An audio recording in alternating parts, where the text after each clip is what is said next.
I don't even really need to know that much. I'm going to buy it and I'm going to read it.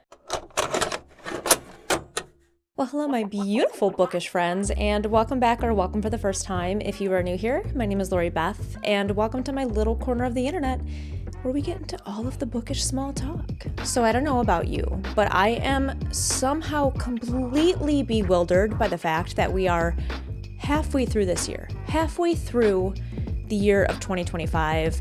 Time is a construct. I don't know where it goes. I say this constantly. I can't even believe, looking back sometimes, how quickly things seem to just get away from me. And with the halfway mark of the year comes the mid-year freakout tag. Now, I'm doing this slightly early. Usually, I think this is done after June, and I'm laughing about this because I watched Carrie Can Read's mid-year freakout tag, and when she posted it, I was like, oh my god, is it really time for that already? And she even said in her video that she was like, I think I'm supposed to wait until the end of June, but I'm doing this now, and I'm gonna do the same thing because, as I constantly complain about time slipping away, I don't want this moment to pass and not appropriately deliver my mid-year freakout tag. And I'm really kind of excited to do this because I get to do this as a repeat video, with this being my second halfway mark on YouTube. I can't even believe it. But this is also just a really fun tag, in my opinion, to do because it makes you kind of stop and slow down and look back at what you have read and experienced already in this year. And I personally love all of the questions that come in this tag, and I'll make sure that I list the questions down below. So if you would like to also repeat this video, you can go ahead and do that and tag me in it when you do it. Or if you just want to review the questions and leave your answers in the comments below, you can go ahead and look at the description box for all of the questions, but there are quite a few on our list, so we're gonna go ahead and jump right in. Okay, so very first question on our mid-year freakout tag list is the best book you've read so far in 2025. And again, looking back is kind of a fun experience to do, like going back even through your Goodreads, your Storygraph, or even in your Notes app, however you keep track of the books that you read. I have to use one or two or all of those things because this noodle does not seem to keep track of things the way it used to. And I was like, this is a little bit challenging. I think this is harder than I thought it would be to answer, only being 6 months into the year, but I landed on what I think is the best answer, Babylonia by Costanza Casati. I loved this book, loved it so much. It was just, I hate to say chef's kiss so many times on my channel, but it was truly a chef's kiss book. So this was, I keep saying that this is very much like a Game of Thrones vibe to me, but just like a little scaled back. As I've said time and time again, I'm a little bit of a baby when it comes to like super intense, super graphic things. And this was like Game of Thrones because it gave the political intrigue and just some of the like diabolical and like cutthroat characters just scaled back on a Lori Beth appropriate level, if you will. But let me read the inside cover of this just so I can give you a better idea of what the book is actually about. Babylonia across the centuries has become the embodiment of lust, excess, and dissolute power. In this world, you had to kill to be king, or in this case of Semiramis, an orphan raised on the outskirts of the empire, queen. Nothing about Semiramis's upbringing could have foretold her legacy, but when she meets a young representative of the new Assyrian king, a prophecy unfolds before her, one that puts her in the center of a brutal world and in the hearts of two men. Caught in the politics and viciousness of ancient Assyria, Semiramis trains in war and diplomacy, and with each move, she rises in rank, embroiled in a game of power, desire, love, betrayal, until she can ascend the only position that will ever keep her safe. In her second novel, Costanza Casati brilliantly weaves myth and ancient history together to give Semiramis, the only female ruler of the Assyrian Empire, a voice, charting her captivating ascent to a throne no one promised her. Gosh, that enough. If that doesn't make you want to read a book like this, I don't know what will. But again, it just had all of those super delicious elements to a gripping story, someone fighting tooth and nail to get themselves into a position where they are safe, even though she really never feels safe, but she does that by like playing the political game, falling in love with not one, but two men, and just kind of constantly fighting for her place in this world. It was so phenomenal. The writing in this book was out of this world, and I can't wait to read more from this author. I have not read her other book, but I've heard really good things. But yeah, this, honestly, like after I was looking back, I was like, for sure, this book, number one book I have read so far this year. All right, question number 2, the best sequel you've read so far in 2025. I didn't have too many.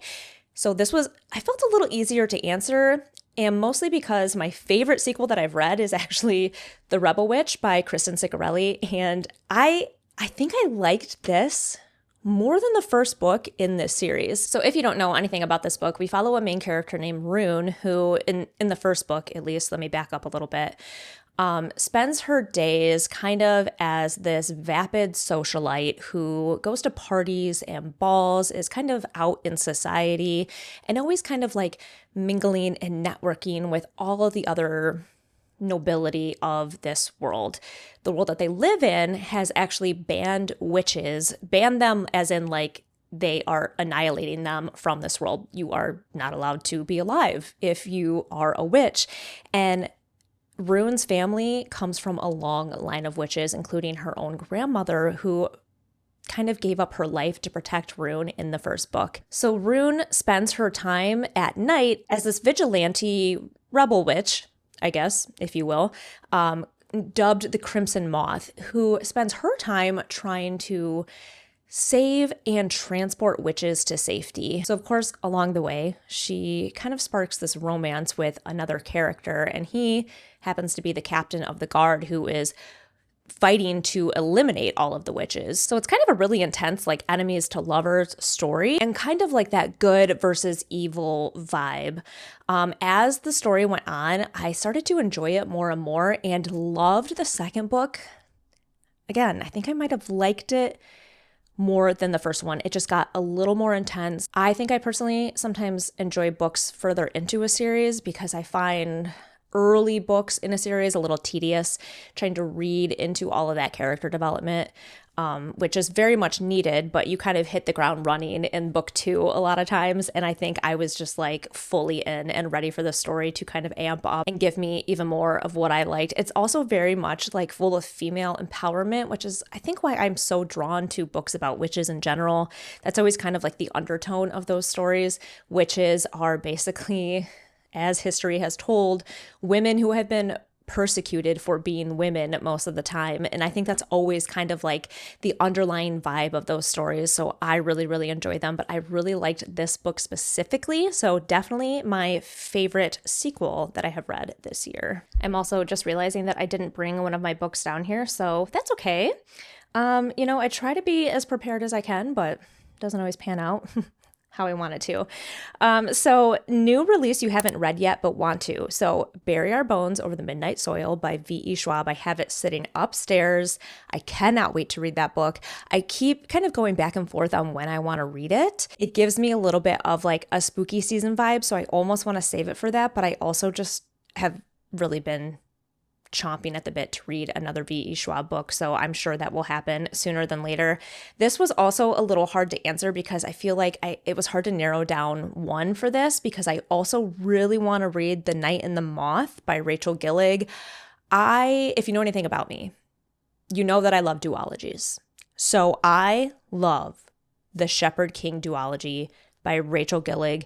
It is probably one of my all-time favorite duologies. Those books, those storylines, those characters, the dark vibe that comes from them is like unmatched. She really beautifully writes like almost gothic romance novels, and I would imagine that the new release is very similar to that.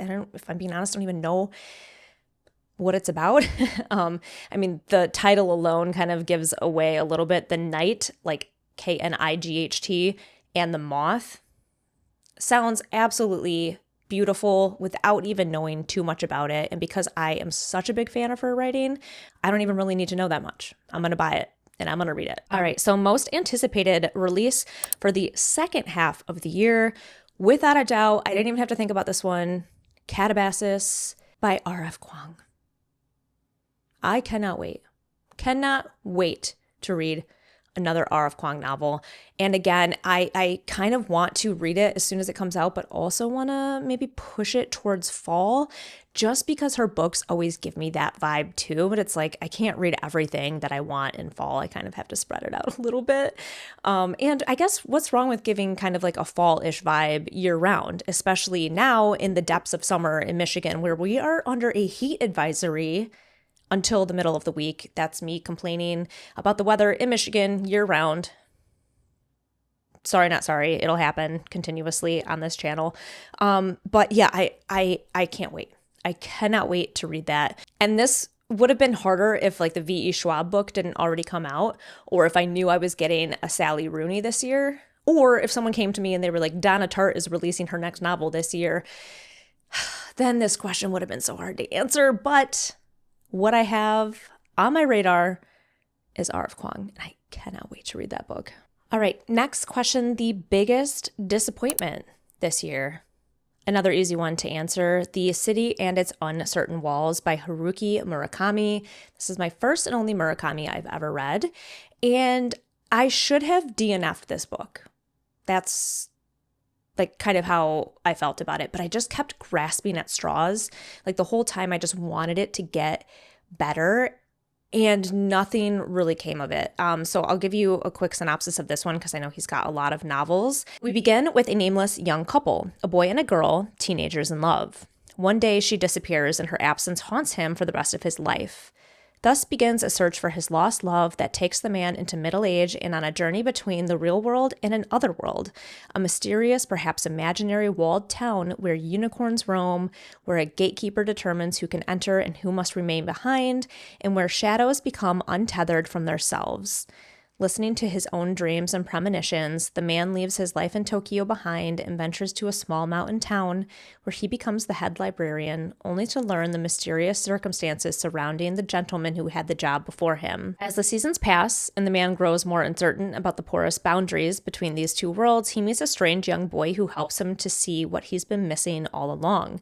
The City and Its Uncertain Walls is a singular and towering achievement by one of modern literature's most important writers. So I've heard a lot of opinions on Murakami and his writing, which I honestly tried not to let kind of affect my thoughts and views as I was reading this book. I tried to go in completely unbiased, and I gotta be honest, I just thought it was really boring. It was kind of so much of a blend between reality and fantasy that it was hard to follow at times. Like I felt like some of the book we talked about like these little characters that roamed around, but we didn't know what they were. And then suddenly in the second half of the book, they were called unicorns. And it was like, why weren't they just called this the whole time? Like it took me a minute to make that connection because it almost seemed like a different thing that was happening in the book. And on the synopsis alone, this would be something that I would usually really enjoy. I kind of like that blend, like that, you know, that real thin line between two parallel worlds, and you don't really know what's real and what's not, but it just fell so flat for me. And if I'm being honest, some of the things that I have heard about his writing didn't even play a part in this book. So I am glad to kind of take that away from it. And I'm not completely off Murakami's writing. I think I could maybe enjoy some of his other books. This one happened to be quite long and just felt so dry and tedious to read that I honestly don't know why I pushed myself through it. I think it's because of who he is as an author. And I almost felt like, no, you got to do this. Like you'll understand it. You'll love his writing as soon as you finish this book. And it was just kind of like, I don't know. It was just not for me. I think it was more the story than anything. I could see myself actually enjoying his writing in maybe a shorter format. So I think I would like to read some more of his books, but honestly, this one should have been a DNF and I didn't. I pushed through, and then it was kind of like the lowest rated book I read this year. So biggest disappointment for me.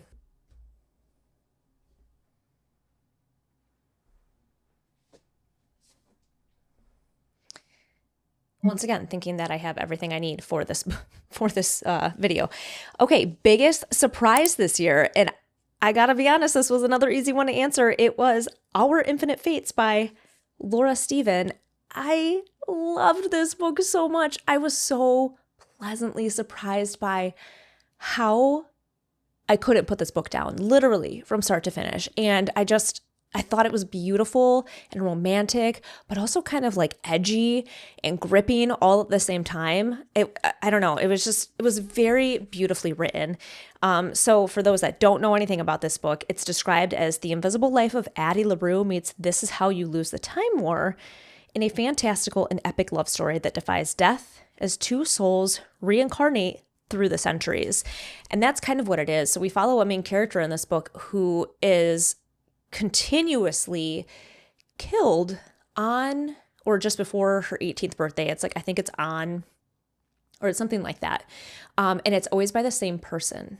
And we follow these two characters that continuously reincarnate and end up meeting by their 18th birthdays. And the other character in the book kills her, and then they start the cycle all over again.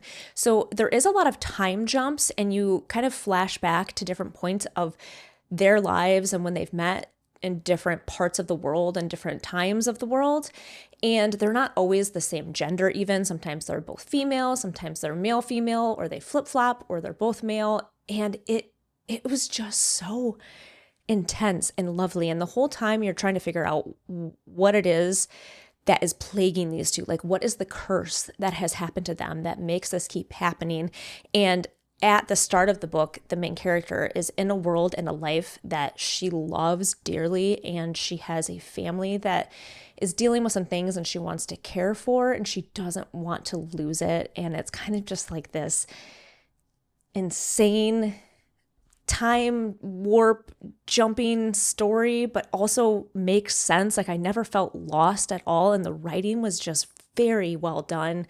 Highly recommend. If any of those are keywords for you, like, run and do not walk to get this book. I thought it was fantastic. I can't wait to read more by this author, if I'm being honest. So Our Infinite Fates was so good. All right, favorite new author. I don't mean to cheat, but I feel like this almost kind of goes hand in hand with like my favorite book that I've read from the year, because it was a new to me author, and that is Costanza Casati. I thought she was absolutely brilliant. Babylonia was so well written, so in depth without being dense.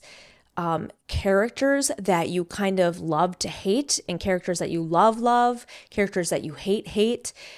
Just a beautifully weaved story with the historical elements. And in my opinion, those are sometimes hard to do, to kind of deliver something that could truly work for everyone. Like, that's what the book felt like to me. So she is definitely a favorite new author of mine, even though I've only read the one.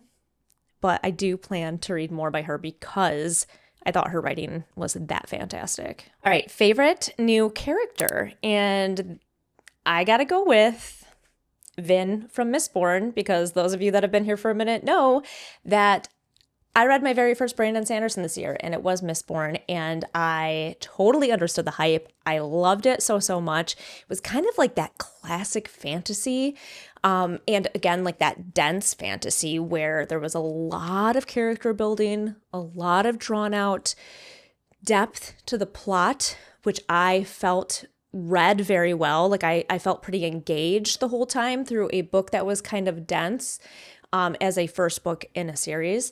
And I absolutely fell in love with Vin, the main character. I thought she was just so well written. She was so genuine. She comes from a place of, kind of being like a street urchin and fighting for her own safety and her own well-being, to being pushed into this world of other criminals, but kind of finding her place there and learning from them, but learning how to stand on her own 2 feet. And she just kind of started very naive, but in a charming way. She wasn't annoying. Have you ever read a book where they try to like make these especially female characters, like these kind of like sweet, naive little things that don't know what is going on in the world. And then they end up just kind of annoying you. You're like, come on. Like, you don't have to be a total dummy as a female character. Like, that train has left the station a long time ago. But Vin was not like that at all. It was all just so genuine. Like, she truly just didn't know certain things, and she learned from mistakes, but she also put herself out there and wanted to grow and get stronger, both physically and emotionally. It was, just perfect. He writes some very, very good characters, and I totally understand the hype now. All right, a book that made you cry. This was another easy one to answer because, as you also know, I started dabbling in the world of Claire Keegan this year. And if you have read any books by Claire Keegan, you know that she is just a lovely writer and one that can evoke so much emotion from such short novels. It like continues to blow my mind the way she made me feel in so few words. I can't tell you how much I appreciate that as a reader with limited time most of the time these days. But just a quick recap of this book, just for those of you that don't know about her novels. This one in particular is set in a 1985 small Irish town. During the weeks leading up to Christmas, Bill Furlong, a coal merchant and family man, faces into his busiest season. Early one morning, while delivering an order to the local convent, Bill makes a discovery which forces him to confront both his past and the complicit silences of a town controlled by the church. Already an international bestseller, Small Things Like These is a deeply affecting story of hope, quiet heroism, and empathy from one of our most critically lauded and iconic writers. So the book is just that. Like, the book is based on a character who is placed in a position and fighting with what to do with some information that he discovers. And again, it's very short. So it's not a span of like hundreds of pages that you're watching this guy grapple with what to do in a situation. It's like, this is what's happening. This is how I'm feeling about it. How do I deal with it? What am I going to do? Like, what is my morality telling me to do in this point in time? And it was just so heartwarming and gripping. It's also a little heartbreaking. Like, her books definitely like get in there and pull at the heartstrings, but they leave you with a feeling of like humanity can still be good. And I think sometimes in the world that we live in, that is just the most heartwarming thing to take away. So I don't know. It was so short, but so lovely, and just made me feel so many things without taking me that long to feel them. I don't mean to keep focusing on the fact that her books are short, but again, I just sometimes appreciate being able to have my thoughts very much provoked and my feelings also kind of pulled out of me without much effort. Oh God, so good. All right, a book that made you happy. Well, that was another easy one to answer. I feel like most of these have become super easy. And I forgot I don't have this one physically. I read it on my Kindle, but that was Funny Story by Emily Henry, because if any book can make me happy, it is a book written by that woman. But this one had a chokehold on me more than any book I've read in years, I think, because of the setting. We followed this main character who ended up living in, well, it's a made-up place in the story, but it's based on Traverse City, Michigan, which is my favorite place in this entire world. And it allowed me to kind of connect on a level I've never been able to do before in a book, following this main character who kind of uprooted her life to move to this small town that she knew nothing about, falling in love with someone, finding her way in the world, and all in the best place on this planet. I'm sorry, I'm just going to say that right now. If you have not been to Traverse City, Michigan, please put that on your bucket list. But it just brought me so much joy, not only because Emily Henry writes like these beautiful romance books, like just such true, genuine romance stories with the best characters I really have ever found in these contemporary romance novels, and the setting on top of it just left me with this elated feeling that I talked about for weeks. I couldn't stop talking about that book. So definitely the happiest I have been this year reading a book. All right, so I'm rearranging some things because this next one is the most beautiful book you've bought so far this year or received. If that little caveat had not been added to the end of this question, I would have had to kind of really, really search my shelves to find what it is that I would want to display on camera. But because I'm allowed to display books that I have received, I'm going to do it again, and I don't feel shame. Okay, I'm going to haul these up. the Magnolia Park series that CJ gifted me that I am just so enamored with, so absolutely in love with. I don't even think we have time to get into it in this video. But these are just absolutely stunning. I had my eye on these for so long, and CJ gifted them to me, and I will just forever be grateful to her for that. But this first one, the Magnolia Park story, our Daisy Hates book, I mean, get out of here with all the detail. I love this one in particular because I feel like every time you look at it, you see a little bit more than you did the last time. I mean, God, look at the colors on these. I can't. Oh, get out of here. So again, another easy one to answer because, like, what is more beautiful than those stunning editions of the Jesta Hastings books? I love them so much. I'll cherish them always. All right, last, final question on our mid-year freakout tag is, what books do you need to read by the end of the year? Oh, well, I mean, all of them. I need to read all of the books, but more specifically, some books that I very much wanted to actually check off my physical TBR this year. I don't have the, you know what? I actually might. Hold, please.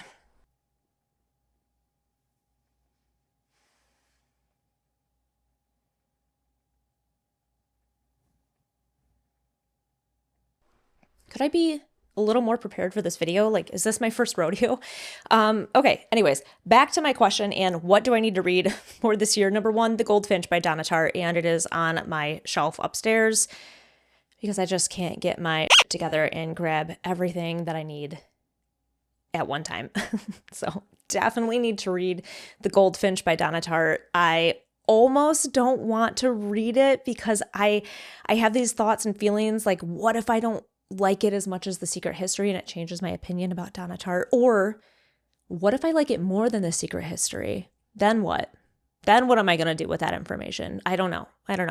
Either way, I'm going to read it. I'm just going to. But I also kind of don't want it to be over because I know books from her are kind of like gold. Like, I don't want to read it and then it be done. But books are there for us to enjoy. So I need to kind of just get over myself. And another one I really want to read is Piranesi by Susanna Clarke. I actually grabbed this at the beginning of the year. My friend Chelsea had talked about how this, I think, was one of her favorite books from 2024. And I've always kind of had my eye on this, not only because it's a beautiful cover, but just because the story kind of sounds wild and weird. And I think that there's some back and forth on thoughts and feelings on this book. I feel like it's the kind of book where you either get it or you don't. So I hope I am on the former side of that. So we shall see. And another one that I really do need to just kind of like buckle down and get back into is the second book in the Mistborn series, The Well of Ascension by Brandon Sanderson. Like, what am I waiting for? I mean, technically, I'm not really waiting for anything. It's just that thing about time again and how quickly it goes. And suddenly we're halfway through the year and I haven't even read the second book in the Mistborn series, but that is also on my list. So that was all of the questions on the mid-year freakout tag. This is super fun to do. I can't wait to continue to do this year after year and even maybe like look back on these and review some of my answers from previous years. I think that will be kind of fun. But of course, I would love to know if you've read any of the books that we talked about in today's video, or what are some of your answers to these questions. Drop those in a comment down below. You can answer one, you can answer all of them. I just want to know. Or if you want to recreate this video, make sure you tag me in it when you do your mid-year freakout tag. I love watching these. I love hearing other people's answers and just kind of like opening my eyes to some books that maybe I didn't even have on my radar, because that's what we all need, right? Is more books added to our TBR. But as always, if you liked this video, go ahead and hit that thumbs up button because it always helps a girl out. And if you want to make sure you don't miss any of my other upcoming videos, go ahead and hit that subscribe button too. As always, it has been an absolute blast and I can't wait to see you guys in the next one.